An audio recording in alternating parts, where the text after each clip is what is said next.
ഹബീബായ നബി തങ്ങളൊട്ടിയ ഒരു മദീന പള്ളിയിലെ ഹബീബായ നബി തങ്ങൾ നിൽക്കുമ്പോ അള്ളാന്റെ റസൂലുടെ മുട്ട ഒരു പെണ്ണ് ഒരു മസ്അല ചോദിക്കുവാനായിട്ട് ഒരു പെണ്ണ് വന്ന് ഒരു പെണ്ണിങ്ങനെ വന്ന് മസ്അല ചോദിച്ചിട്ട് അതിലെ ഉത്തരവോ അള്ളാന്റെ റസൂല് ചൊന്നു കൊടുത്തു. എന്നിട്ട് ആ പെണ്ണിനൊട്ടിയ അള്ളാന്റെ റസൂല് കേടുത്ത് അദാതു സൗജിൻ അൻത, നീ മങ്ങിലായിടെ മോളോ. അള്ളാന്റെ റസൂല് കേൾക്കുമ്പോ അതേ നബിയേ നഅം യാ റസൂലല്ലാഹ്, നാം മങ്ങിലായിടെ നബിയേ. അള്ളാന്റെ റസൂലിനെ മങ്ങിലായിരണ്ട് ചൊല്ലുമ്പോ അള്ളാന്റെ റസൂല് കേട്ടെ കൈഫ അൻതി ലഹു, നീ നിന്റെ മാപ്പിളരൊട്ടിക എങ്ങനെ,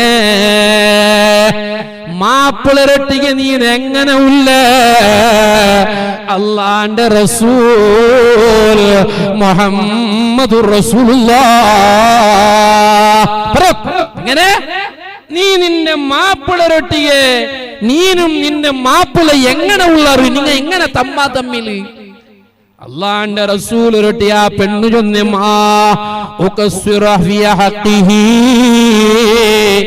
മാഷാ അല്ലാഹ്, എന്റെ മാപ്പിളയുടെ ഹക്ക് മാപ്പിളക്ക് ബേനായിക്ക് നാക്കി കൊടുത്തോണ്ടില്ലേ, മാപ്പിളയുടെ ഞാൻ അനുസരിച്ചോണ്ടില്ലേ. അള്ളാന്റെ റസൂല് ചൊന്നെ ഉള്ളൊരി ഐന അന്തിമാഹോ, മോലെ നീ ആലോചന ആക്കുക. ഫഇന്നഹു ജന്നതുകി വനാറുകി, നിന്റെ മാപ്പിള നിന്റെ സ്വർഗായിട്ടിക്കട്, നിന്റെ മാപ്പിള നിന്റെ നരകായിട്ടിക്കട്. മാപ്പിളക്ക് ബേനായ ഖിദ്മത്ത് ബേനായ അനുസരണ എല്ലാം ചെയ്യെങ്കില് എനിക്ക് സ്വർഗം കിട്ടും. അതല്ല നീ മാപ്പിളക്ക് എതിരായിട്ട് നീ നടന്നവള, മാപ്പിളയുടെ കാരണത്തിൽ നീ നരകത്തവലായിട്ടിക്കുവേ. മുഹമ്മദുർ റസൂലുള്ളാഹി.